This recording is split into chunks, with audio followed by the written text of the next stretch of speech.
All right, welcome back, ladies and gentlemen, boys and girls, to our next series here of the day for the Dream League Season 6 Group Stages. I am Breaky CPK, going to be your casting host here today.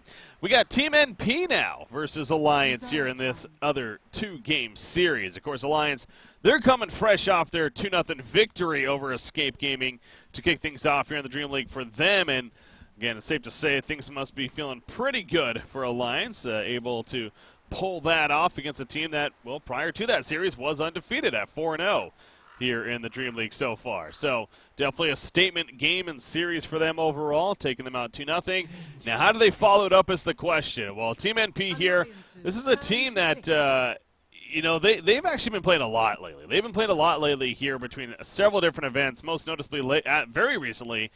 Last night, they actually, less than 24 hours ago, they actually qualified for the Summit 6, actually, North American region, and so they're going to be going here. They defeated Complexity 3 games to 2 in a grueling 5-game series there, ultimately coming out on top, however. So they're working off of that. You got to wonder if maybe some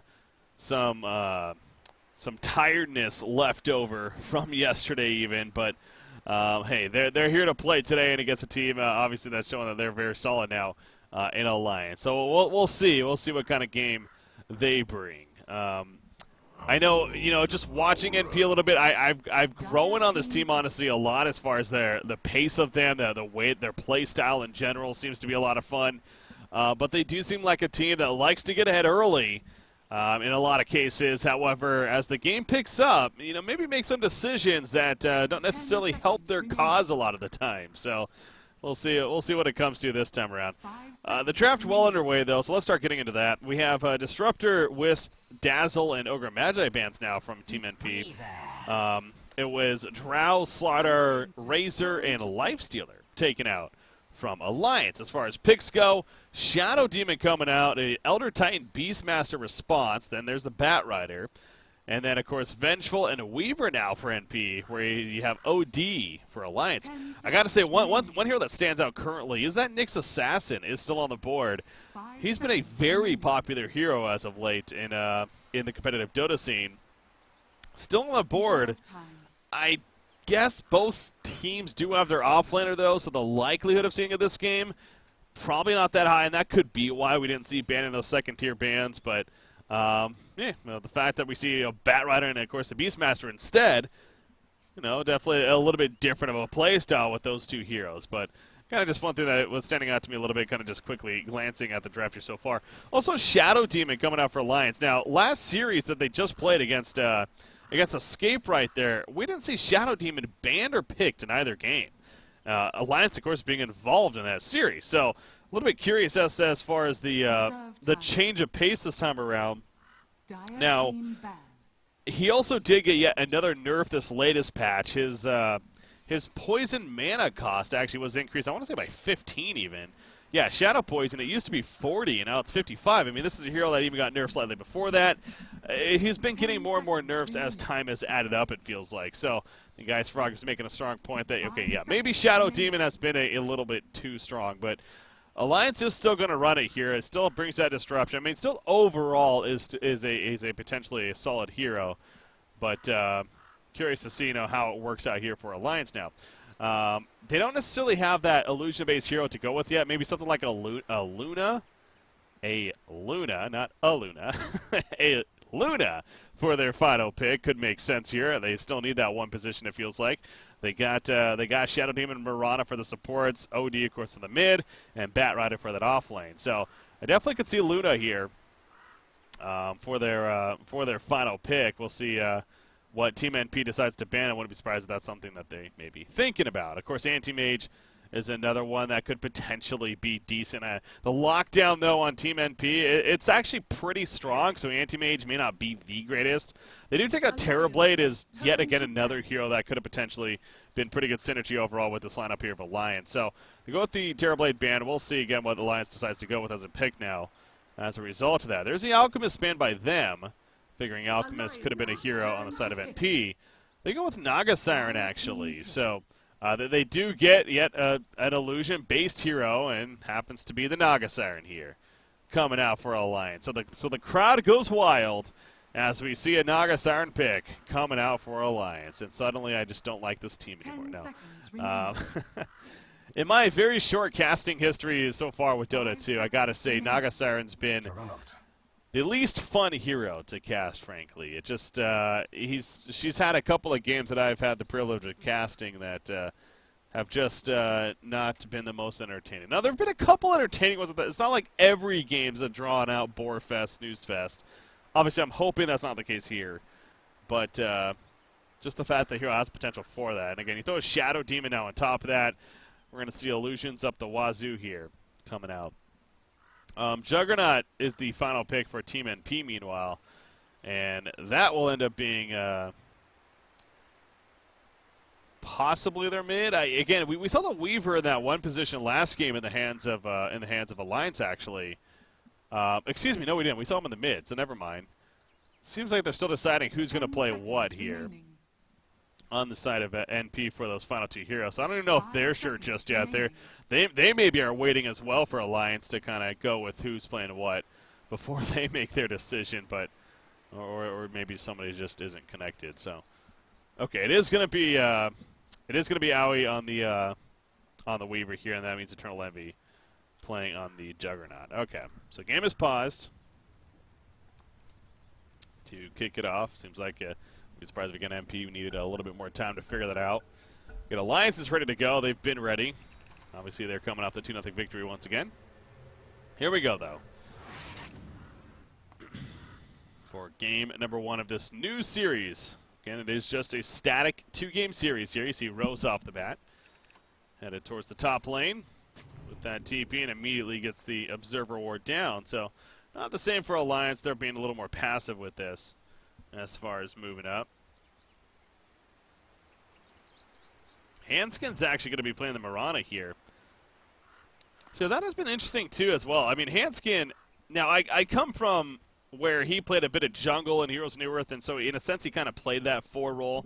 But I know for complexity, I believe it was, he was more of the 5 role, if I'm not mistaken, for their Dota 2 squad. So it seems like he's been more of the 5 role up until now playing an Alliance here where he's, at least we saw in the series earlier today, I mean, he's been playing that 4 role. He's been playing more of the farming support rather than the 5, as I call sometimes the ward bitch. But I know there's people out there that don't necessarily like that term, the ward bitch. Insinuates that that's all they're good for. Obviously, that's not the case. We're going to go for the top rune right here. Nobody at the bottom rune contestant, actually, so curious to see how that plays out. Looks like top one is going to be controlled by NP, and the bottom one, well, it's left there for now, but Shadow Demon's just heading on over. He's like, all right, I mean, no one else wants it. I guess I'll take it. So he is going to pick it up, gets there before the boar can get there. EGM will gladly take that slight decent start there with the bounty rune pickup. Okay, though, again, so we got Juggernaut versus the OD here in the middle, so it does end up being the Weaver in the short lane, Aoi 2000. Getting his hands on it.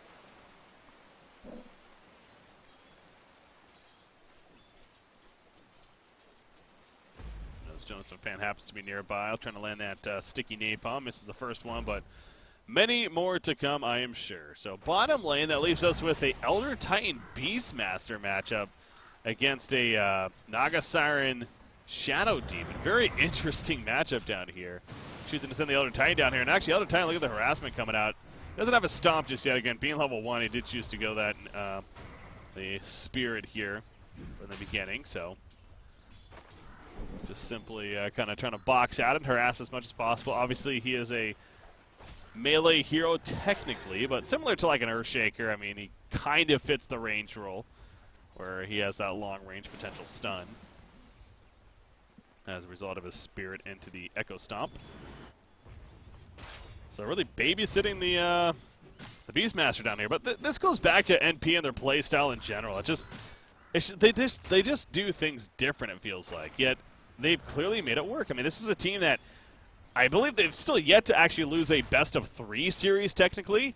And now with their win over Complexity yesterday, obviously they've even won now a best-of-5 here course, prior to that, they lost to FDL in the Northern Arena qualifiers that took place. A series that, man, they were ahead and arguably should have won, but and they lost it in that one. So they know how to grind, that's for sure. But yeah, this is a team that's been playing a lot, been playing often. So good room control there coming out.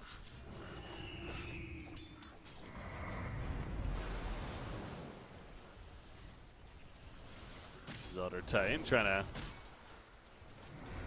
again, simply harass with that Spirit of His. See, the Hawks are out here for Beastmaster, granting plenty of vision. Where are my stats? I'm sorry, guys. Didn't have the last sentence to deny it this whole time. Speaking of that, the middle matchup, OD versus the Juggernaut. Got to assume OD. Well, actually, Juggernaut 9-7 against a 7-2 OD here. Seems like EE's actually doing pretty damn well. Against the OD. Again, there was a slight nerf to the OD with a -6 base damage. Oh, but might be speaking too soon. Eternal Envy takes the air out of the woods. And here comes a follow-up, the imprisonment. I don't think that's going to be enough for the kill. He actually spins out of it even, so yeah, he'll be fine. And he just kind of walks it off. So the idea was there for Alliance, unfortunately, though. Do not come through. We have Loaded taking some pressure at the bottom lane. But he's good. How is Loaded doing down here? He's 13-1. Locks down the Beastmaster. They get the disruption on him. Nice Echo Stomp, though, from the Elder Titan. It stomps them both. Now EGM is actually the one on the run. Marana is here as well. This is first blood, though, and they take it. Elder Titan actually credit for the kill. And they're still standing their ground. In fact, Loda does need to be careful. Look at Noct. He doesn't even care. He's got those wild axes coming back up soon. Not enough mana for it, though, so never mind there. But he's still chasing down Hanska. The souls are real. Isn't enough for the kill. It's not, and now Noct is actually in some trouble. He will make his way out of there, however. Pops a salve, and he is good to go. Very good Echo Stomp, though, from the Elder Titan. Happened to hit both, and then obviously set up the turn, which eventually ended up being the first blood. So, well played. You see EGM boxing out the Beastmaster, but not going to be picking up any kills out of that. Meanwhile, Marana commits the suicide. Get back to base there. But yeah, top lane, you also have Aoi 2000. 25-2 now here on the Weaver. Across the board, very strong start. In fact, the top three last hit and denies all belong on the side of MP. So you could argue that they are even winning all three lanes here at this early game. And oh, the middle matchup, the one seems to be the most shocking to me. Does Juggernaut really win this matchup? I mean, OD, it feels like when you got an OD in the game, he's going to be that dominant mid-hero. There's really not many heroes that match up well against him, at least relevant ones. Juggernaut, though, doing a fantastic job. And in fact, Lips in trouble. He goes down to Juggernaut with the spin. Obviously, the other Titan and the Vengeful Spirit being here, doing plenty of assistance to make that happen. But now that allows the EE to even hit level 6 on top of that and really start to excel that early farm of his. So the momentum of Alliance as Jonas Van also gets picked up in the top lane. Weaver just simply chases him down. That momentum is not carrying into this game. NP is in total control of game number 1. Now I will put a disclaimer on this because, again, this is NP. This is what we've seen from them lately as bottom lane EGM puts the disruption on himself. That stomp, a little too early actually, and he's going to be fine. So a little bit of a misplay there from NP, and now SVG might be in some trouble. He gets netted. He's plenty tanky with that wind lace up as well, but the supporting cast can't necessarily do a whole lot. He does get a stomp off right there. Good job by Loda, though. I believe he disoriented that with his mirror image, and he actually helps set up the kill in the end, so, or gets the kill. Yeah, well played on his part, but so at least one kill happening for Alliance. But going back to the point, though, I mean, this is NP again, making the point that they are a team that has some history of starting very strong, yet things kind of falling apart, you can almost say, for them. Now, again, I haven't watched them a lot, but I know that's kind of a general consensus amongst many observers of this team as of late. So, and at the same time, it's only 6.5 minutes, so not to get too ahead of things here either. But again, the start is strong for NP. Is kind of going back to the point there. I do have Loda, though. He's starting to find a little bit of room. He's 27-1 now. Here as he's pushing out the bottom lane.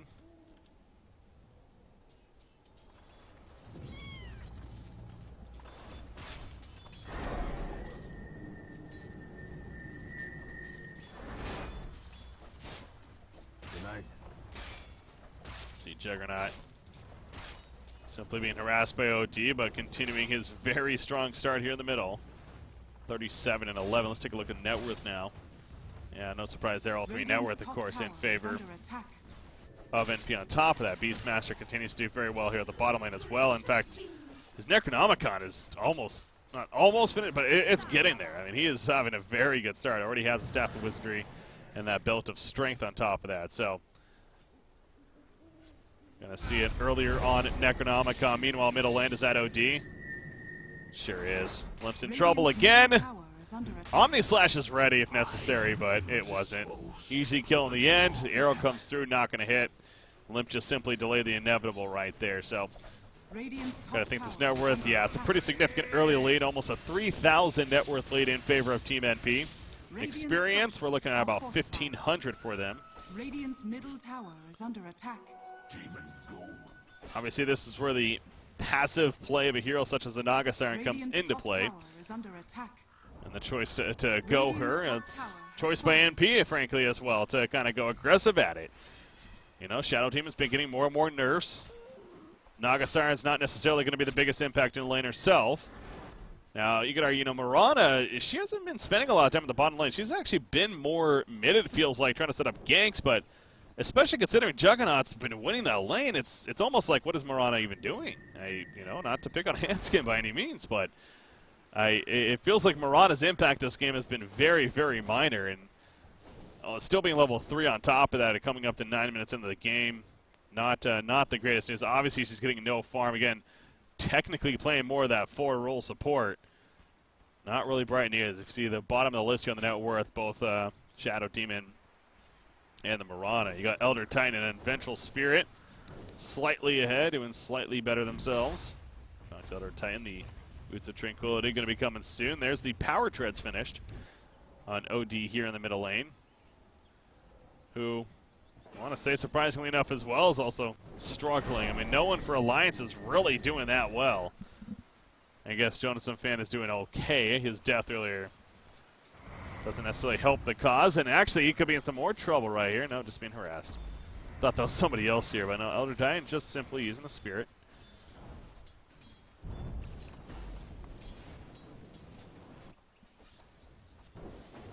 Radiant's bottom tower is under attack.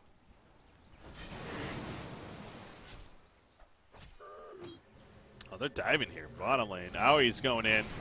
He has his talents, but not enough mana, actually. So he might be in a little bit of a scary situation here. Never mind, though. Not nearly enough pressure able to be put out. So, yeah, they have both the OD and the Shadow Demon for putting under, is another term I've heard thrown around. The disruption as well as the imprisonment, but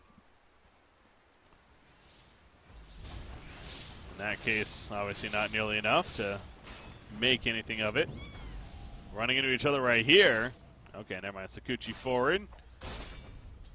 These are just Naga Siren illusions that are eventually going to be killed off, but NP coming together. Going to push this middle tower. Oh, the arrow hits the boar there.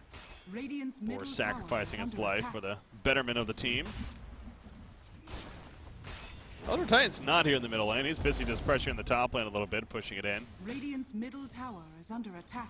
So yeah, not sure NP's plan there. Looks like they get the tower fairly low, not in deny range, of course, but low enough to eventually come back and quickly finish it off. There's a Necronomicon finished on Beastmaster, so progress continues to look very good here for Team NP. 4-1 lead, and here's a Smoke Ink now coming out. Shadow Demon, you're the victim. He hits a poison on him, but he doesn't even realize he's going to take the roar. And no chance for him. The stomp, not even necessary there. So now 5-1 lead for Team NP. And AGM just simply falling victim to that very aggressive Smoke Ink here. Dire's middle tower. Meanwhile, you see Vengeful gets the Dire's structures are fortified. Observer Ward down in a very good spot. Bottom tower is under Also attack. have a middle one down. They're going to try to flank on a Limp right here, but not going to happen. Vengeful can't really get the best angle. Dire's top tower is under attack. Radiant's bottom tower has fallen. Double damage ring going to spawn bottom. Arrow hits on a Rose as soon as he lands there. on the imprisonment. Very good timing on the part of Hanskin. So finally, Marana's able to make a decent impact there with the arrow. Yeah, not that he hasn't been trying, but just simply hasn't really come through. But they're overdoing Roshan meanwhile. And now I think Alliance may scout this out. Yeah, the arrow's going to come out. Can they really stop? Oh, good job with the boar, by the way, tanking that arrow. Spawns another one just in case. NP. Okay, they're going to be fine. Yeah, Alliance isn't actually going to contest it. A little curious about that decision, too. I mean, I guess no one's really... You got Loda, he's up the top lane, again, busy up there. Not necessarily a big team fight hero, especially without that ultimate, which he just got right there, actually. Meanwhile, OD gets caught by the stomp. But nothing much to follow. And he'll be good. Who got the Aegis? Of course, it's Juggernaut, who also now has a Yasha delivered.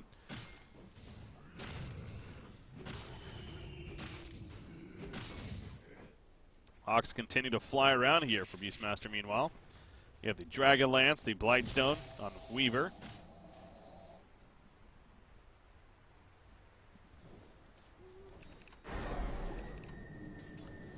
Batrider does have his Blink Dagger, so it is a chance here for Alliance to start making some plays. Middle lane, maybe want to try to make something here. Stomp's going to miss. Limp did a good job of juking. Eternal Envy had his Omni Slash, but again, choosing not to use it. Meanwhile, up here, Rose gets picked off. Actually, Loda barely survives. And he ports out, so action in two different spots. In fact, that Loda was almost killed, a little bit surprising there, but he does make his way out.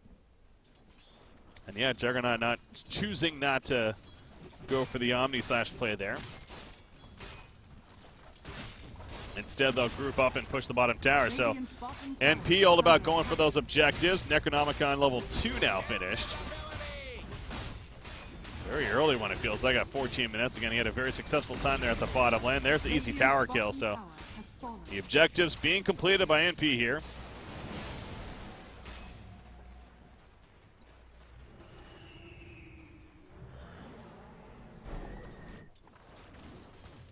You already got another 1,500 gold stored up on Juggernaut. Meanwhile, top lane, swap in, Hanskin. He cannot leap in time, takes the roar. Leap ain't gonna happen, the stun follows with that magic missile.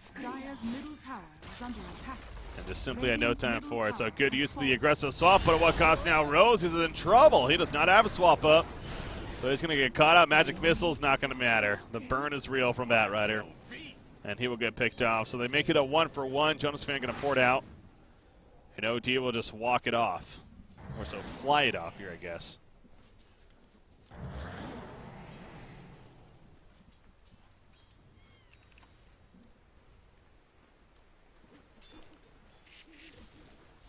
Bottom lane, Aoi going in.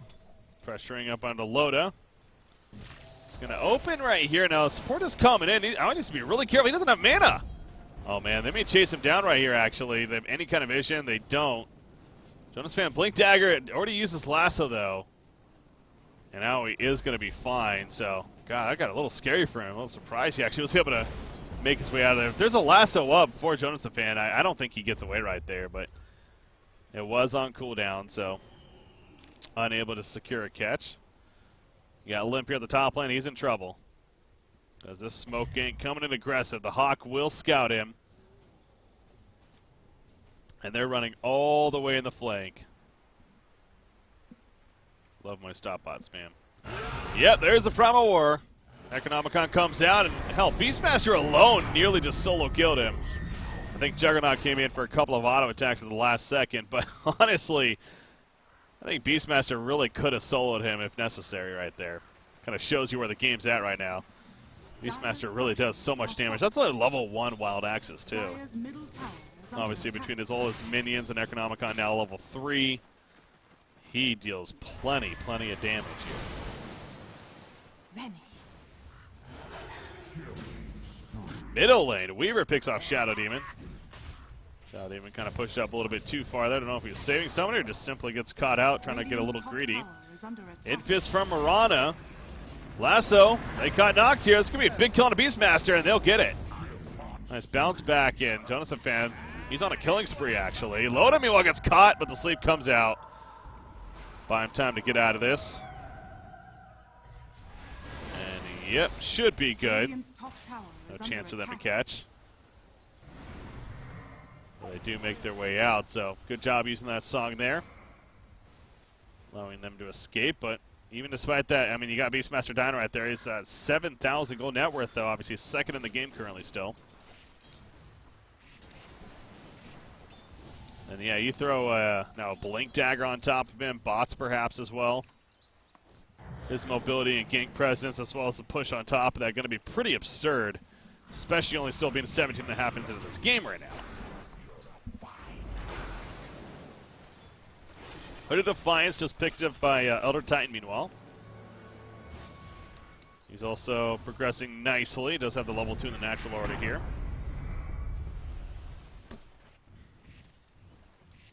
Weaver has a Lincoln Sphere coming up. Looking across the board here, yeah, it's going to be really good, actually, against this team, it feels like. Dire's middle tower is under attack. There's a Forest Staff now on Batrider. Speaking of nerfs, actually, in the last patch, Batrider actually one that got some nerfs as well. What were his? It was the Dire's middle tower has it was the Flame Break. Yeah, it no longer interrupts channeling spells. That's right. But the burn duration increase, interesting. So things like, I guess, so it no longer will stop TPs. It's kind of a big thing. Is there anything else really like a channel that it would stop before that now? Not necessarily on this team, but yeah, definitely a nerf there for the hero. Ooh, there's the Radiance now on Loda, though. So now the game kind of begins here for Alliance. You got Shadow Demon making his own illusions. There's more. Now, he made these illusions before the Radiance came out, so not as powerful, but look at Rose. He runs into the illusion army, and he just melts. Oh, boy. Eternal Envy now. He's got a Saint Inyasha, by the way. He needs to be careful here. They're going to catch him. There's the lasso. Eternal Envy, you know, it's moments like this that we're talking about with Team NP, man. He is going to barely survive. Wow, what a stomp from Elder Titan yet again. SVG landed some clutch stomps here. And it will buy time for Eternal Envy to get away. Okay, maybe it isn't that moment, because I was going to say it's moments like that where you kind of scratch your head a little bit and you're like, wait, what is he even still sticking around there for? Obviously they see him because of the illusions. And if he died right there, that would have been pretty bad, honestly, for Team NP. But he actually manages to barely get out of there and survive. Still, though, Alliance with this Radiance online now for Loda. Already another 1,700 gold on top of that. Who got, somebody just got Hannah Midas, by the way, I saw. That would be Hanskin, actually. Very interesting. Trying to really recover here with the Hannah Midas. Again, this start wasn't necessarily the prettiest, but picked up a little bit, and now the Hannah Midas will most certainly help with that further. There's the bots finish now on Naga Siren, so Loda really kicking it in high gear.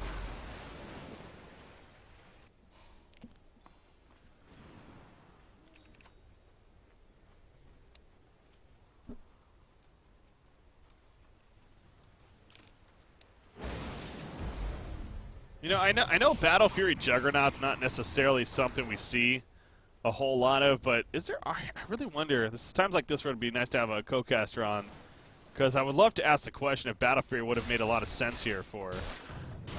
Wait, is he going Battle Fury? Oh my God, he actually might be, isn't he? I didn't even notice that until I started talking about it. But yeah, so especially if he's going for it now, it even makes more sense because the idea of the illusions from Nagasara and having that tool to help clear the illusions. I mean, you look at their lineup right now; it's a lot of single target, really. I mean, obviously Beastmaster, he's really all about the single lockdown. Same thing with Vengeful. You got Juggernaut himself. Usually, it's just all about single target. Battle Fury will help with that cause. So Battle Fury actually does make a lot of sense to me. So I'm glad to see that he's actually going it too. It looks like, unless that makes something completely different that I'm just completely blanking on. Let's double check that real quickly. Definitely not Blade Mill. It's definitely not Chrysalis. So, Dire's yeah. bottom tower is under attack. Definitely is the Battle Fury. So it's going to be a little bit later. He went the full Saint Yasha first. That kind of brings up the argument, too, then, of, you know, if he's planning to go the Battle Fury, maybe it's more of a reaction to how the game's kind of picked up for Alliance, but frankly, why not get the Battle Fury first, let alone after the Yasha? Why get the full Sanji Yasha here? I think an argument could be made for going the Battle Fury earlier. Anyways, tower's fallen, and they're just pushing into this base. This siege is real here from Team NP. Got the Spirit in the background, OD. Just be careful with that. No Aegis or anything like that, just simply being aggressive with this push. Bottom tower being pressured as well, but you see Eternal Envy, he's already ported back, and the rest of the team will fall back as well. So, applying some good pressure, though, onto the Tier 3 tower, into the base.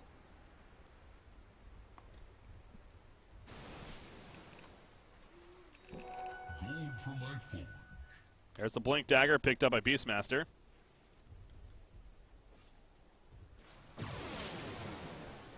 You know, I understand the idea of the Saint Yasha to fight earlier is, of course, that there's the benefit there. But have they necessarily been fighting a lot? Has he been picking fights a lot? I mean, you see right here, they're going to go for the pick on a Loda. It's not going to be enough damage, though. He gets the invis from Mirana. They do not have the detection now. Here comes Jonas and Fan. Blink Dagger in 2 more seconds. Port out of 10. Can he blink on top of him? Yes, he can. The lasso. That'll stop the channel. The arrow. Oh, he gets hit by the arrow. I thought he was going to miss that arrow for a second. And it should be enough for the kill on and not. The sleep, though, is that? I heard the sleep in the background, actually. They do eventually get the kill. It looks like Loda does make the escape, so they were chasing him down. Shadow Demon, meanwhile, gets picked off, though. And now Mirana has to get the hell out of here. Yes, he will be fine. So Shadow Demon, the only victim when it's all said and done for Alliance, and they killed Beastmaster, so a trade they definitely like there, I'd assume. And that was without OD as well. But there's the Battle Fury now finished. Here onto Juggernaut, so has that cleave presence now. So again, it's going to be a mix of just more farm, but as well as what item? Oh, that's a Windlace. Okay, yeah, I didn't even notice that until you mentioned that. Just a Windlace up there. Not the biggest of deals. But, yeah, it's going to be a cleave for the illusions here. You see, speaking of the illusions, the Naga Siren kind of sending one through. Getting that information, as a good Naga would. I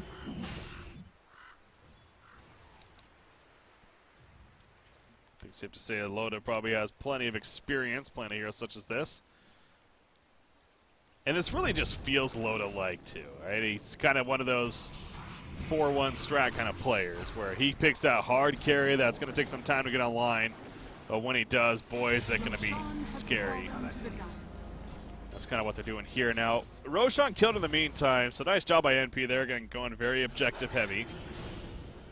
Take out Roshan, get another Aegis for Juggernaut here.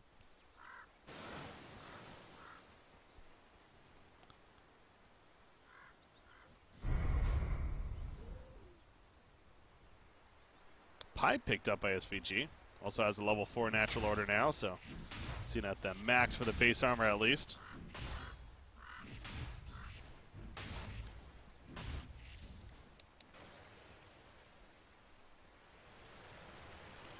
As there's a soul booster finish on Naga, so the Octarine, that's what it's called, right? Octarine. How's this Octarine? Octarine core. There you go. Octarine coming along nicely. Top lane pressure. Looks like Alliance is. You see a lot of pings coming out from Juggernaut, but I think that was before he realized that more and more heroes are here. So there's the illusion creation of EGM. Here's the chase, though. Eternal Envy ports in. Naga with the sleep. He's just going to TP out, and so is everyone else. That's such a ridiculous tool, man. And the cooldown on it is just what's so absurd to me, too, at level 3 at least. It's down to 60 seconds. So that was a level 2, so it's 120 seconds level 2, but he's going to be level 16 by the time the next one is used, and so that's going to be a minute cooldown now. Apparently Loda has a 70+% win percentage on Naga. Yeah. Now we're predicting the final picks. It was either going to be a Luna, a Naga, or an Anti-Mage, I feel like. And, well, they go the Naga route. And after solid start for NP, it's all of a sudden Naga starts coming online, and before you know it, Alliance is starting to pull ahead somewhat. Eternal Envy is going to get caught up here at the top lane, by the way. Support's kind of coming over, but I don't know if they're going to get here in time. EGM with the ultimate there, the Purge. Here comes the Omni Slash. So beautiful targets to go on. Down goes Mirana. EGM in trouble. He'll fall as well. Bat Rider gets the hell on out of there while he still can. What a turn.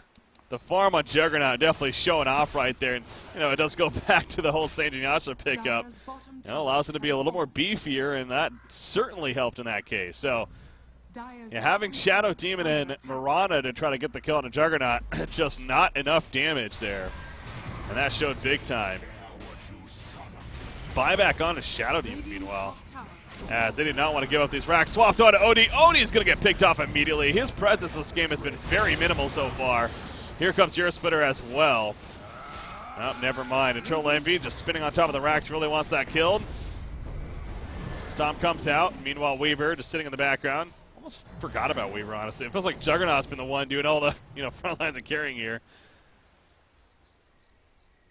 Nothing against Aoi 2000, but it's just like, oh, you see him, and he's got the Desolator, the Dragonlance, now the Lankins. I mean, his farm is ridiculous, too. So they aren't going to get the rack, so the hold is just good enough for the time being. Yeah, it becomes a 45-second cooldown with the Octarine. Absolutely ridiculous. Obviously, he doesn't have it just yet. Going to send the Illusions out, though. Meanwhile, bottom lane and being pushed in favor of Alliance here. So let's take a look at those graphs here. Yeah, so it went back to even, basically. Mid-20s there, but now as we're approaching the 30-minute mark, it's dipping back slightly in favor of NP, experience-wise. Again, about a 4,000 lead for them or so, a little bit more even. But you can never be too comfortable unless you have Megas against a Naga Siren. Even then, you're still a little hesitant. Dire's middle tower is under attack. So into the base we go. There's the Octarine purchase. Sean is a fan with him, but the OD imprisoned at the same time. The communication not on point right there. However, he still gets an easy lasso off. And Eternal Envy's actually probably dead here. Yeah, okay, well, there's the Aegis at least. Now he's kind of just sitting in the meantime getting the racks killed. Natural Envy, can he actually make the escape? He just takes out the racks anyways.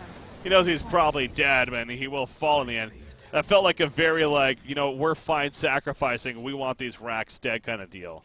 So, I mean, they only lose the one hero. Yes, it is arguably their best one and their highest net worth, at least, in Juggernaut here. He does have a buyback, though. They get the racks. That's definitely step one of winning this game for NP. So, the communication for Alliance of the OD and the Bat Rider there, a little funky initially, but hey, it still worked out.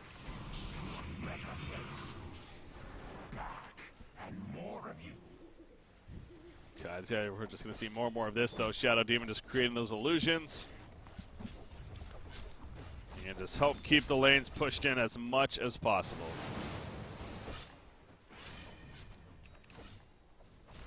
Bot's picked up on Noct here. So, yep, he does have that mobility now, full force. Necronomicon level 3, which he's had for a very long time already, considering this game and where we're at.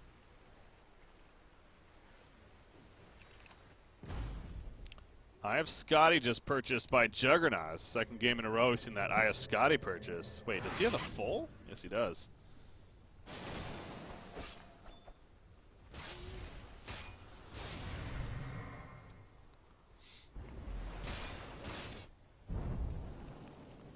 So it chooses to continue to get more of the bulkiness idea. 2,400 life now. And has now a very powerful slow.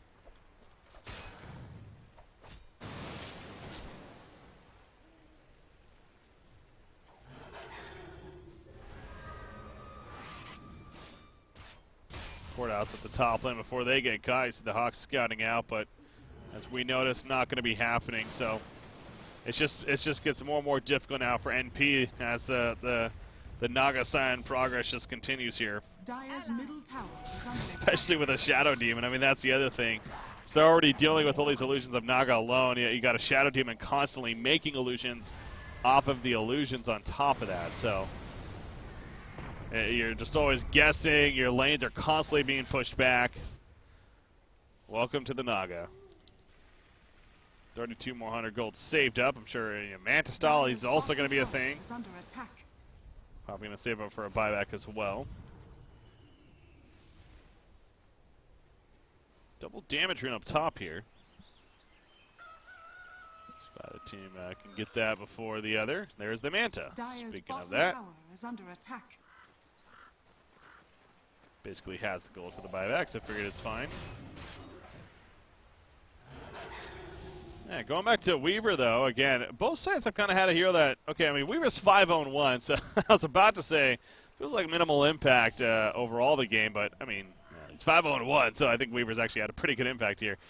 OD was the one, though, on the side of Alliance. Yeah, Limp honestly hasn't had the greatest game here. He's 1-4-2.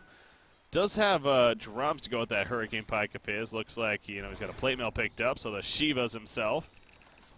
Possibly going to be happening. Look at the smoke spot out by Shadow Demon, meanwhile. All right. Well, they got the Smoke of Deceits now. Stockpiling those. And guess what, guys? It's an illusion. See the bots now with the gem here on Nagasarin. He's had the bots, but now he has a gem. Dire's middle tower is under attack. I just look at the mini-map. It's just absurd. You just see all these illusion dots all over the place. Axe purchased by Mirana. I gotta say, I felt like this is going to be a game that we would not expect to see an Axe with the start that he had, but the game's obviously opened up a lot, and Hanskin's choice to go the hand of Midas there to help recover a bit has clearly paid off. Has the Axe now, so very good news for them. We'll want that blink, I'm sure, next. Look at this push, though, from NP. Again, they know that they can't continue to let Alliance just push them out, but look at this now. Loda coming in with the slot. They're going to initiate here. The arrow flies through. It does not connect, though. Needed to hit that on somebody, and now EGM off to the side. He has to run. Loda, meanwhile, he's put under initially. He's running away, though. The illusions constantly cause an issue. As the Earth Splitter, I believe that got Bat Rider right there. But those illusions alone, again, just doing so much. Eternal Envy, meanwhile, he's left behind. He gets lost out backwards. Do they have the damage follow up onto him? We've seen this before.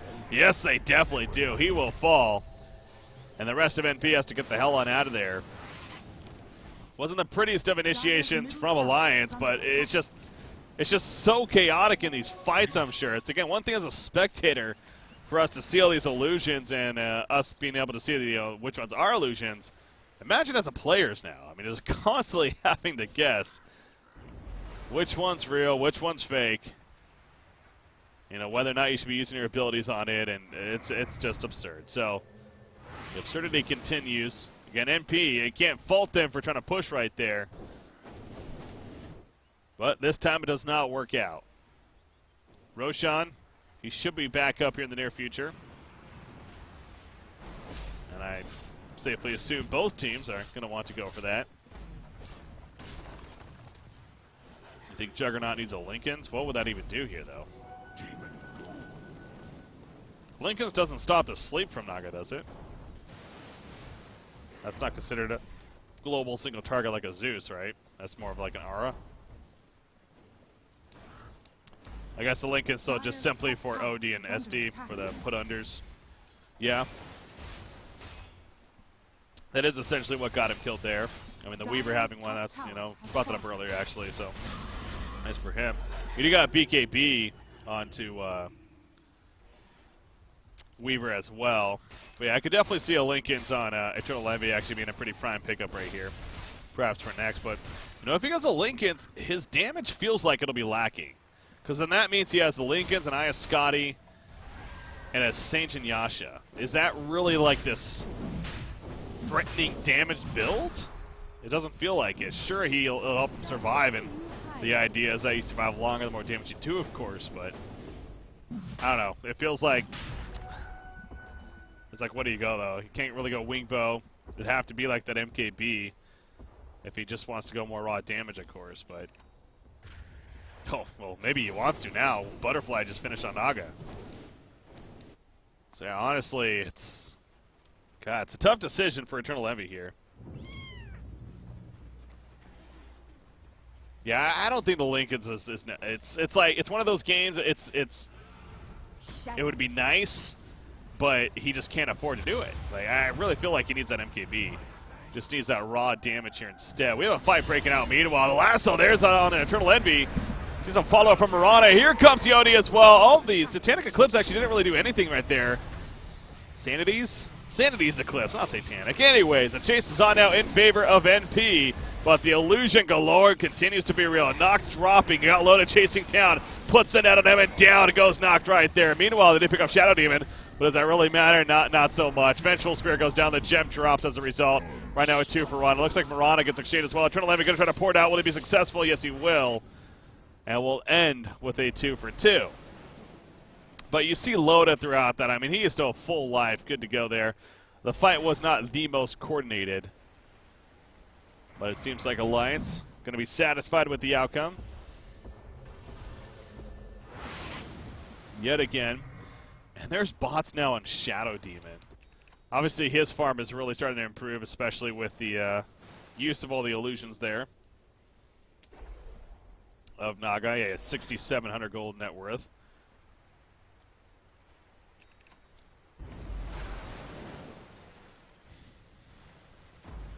I think NP right about now is suggesting to themselves, yeah, maybe we should have banned Naga. They banned Terrorblade, which again, at the time it felt like a good ban, but now in hindsight, I think they would have liked to ban the Naga Siren. Granted, Terrorblade could have been just as annoying, to be fair, so. Nah, not really. No one's on Naga's level as annoyance, right? It's the old Phantom Lancer.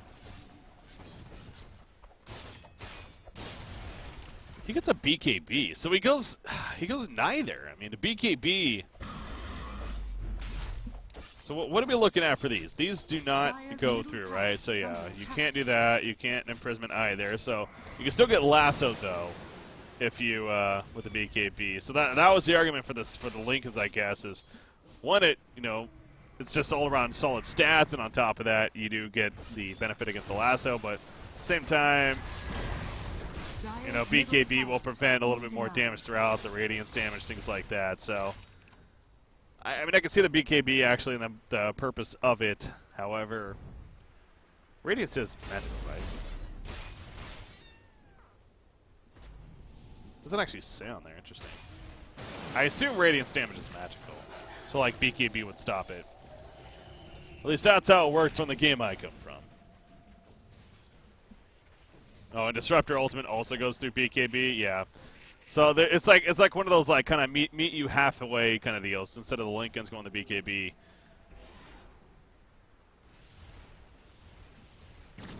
But yeah, that means also though this goes back to the idea that I was arguing. It's like, but now his damage, it just feels like it's just weak.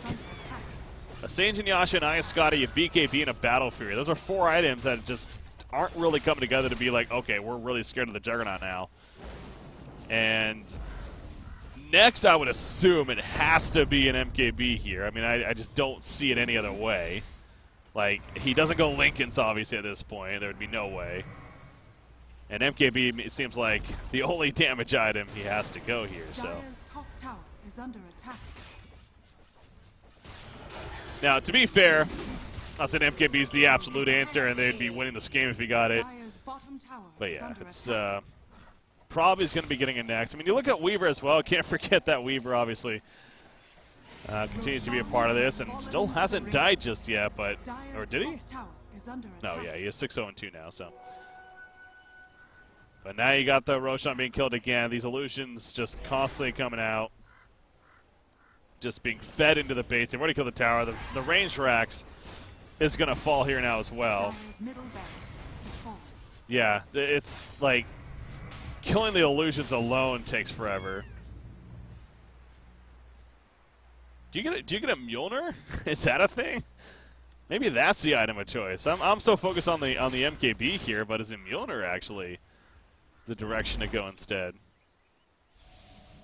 Oh, wow. Ethblade just purchased by Batrider. Holy crap. That seems greedy. But hey, get some provided burst for the team. Isn't necessarily the most bursty team here on the Alliance side, so I actually kind of like that idea. You know, it's either that or just continue to go more supportive style. Maybe like a Scythe wouldn't have been bad, but...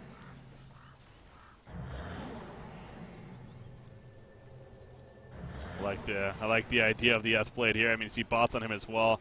Just the whole team is just working off the Naga farm, really, because it just opens up the map so much for everyone to farm everywhere.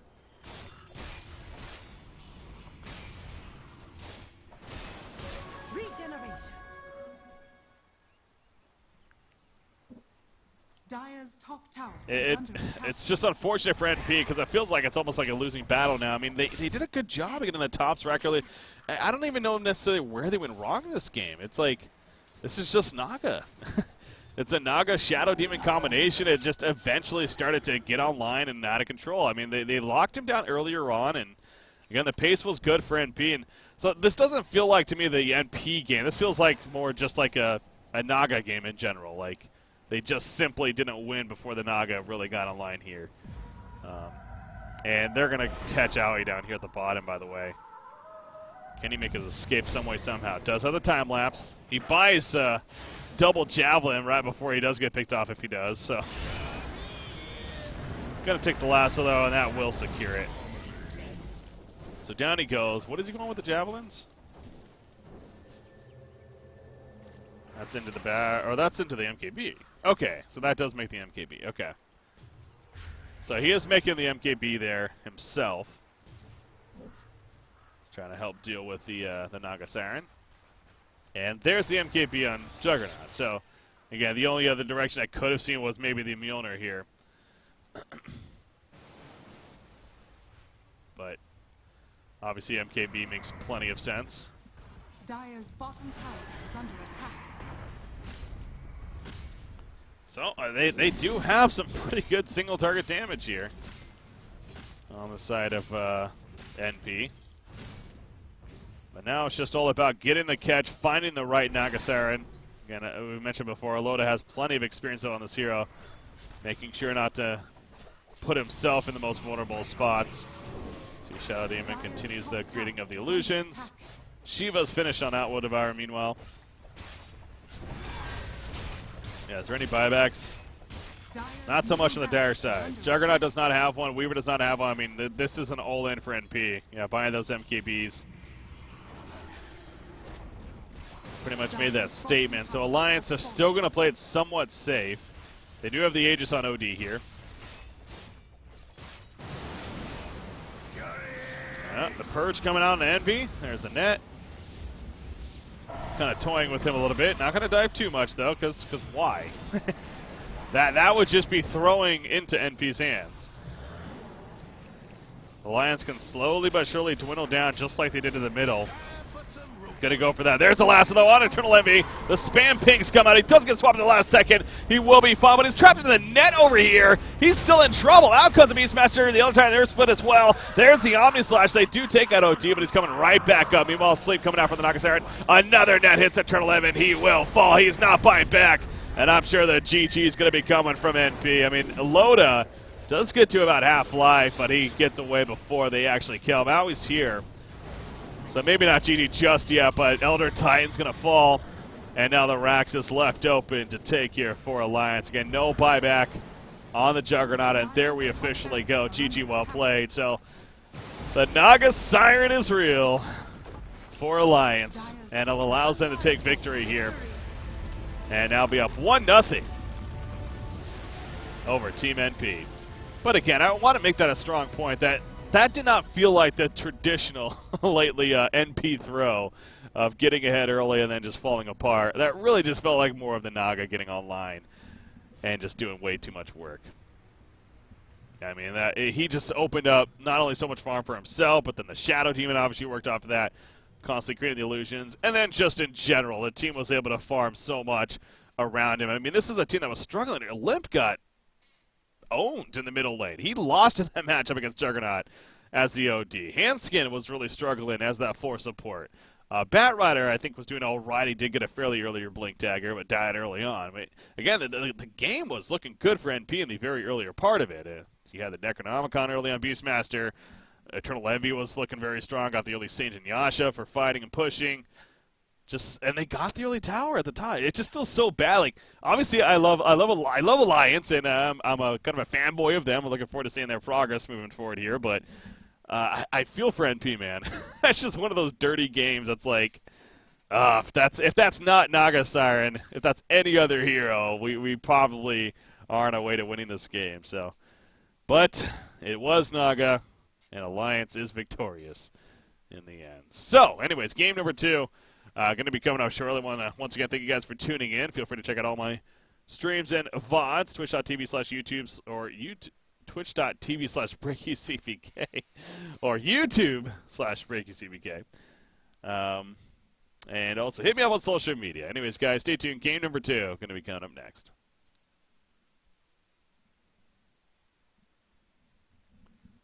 All right.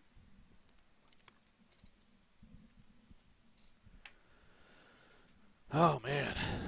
Redunculous.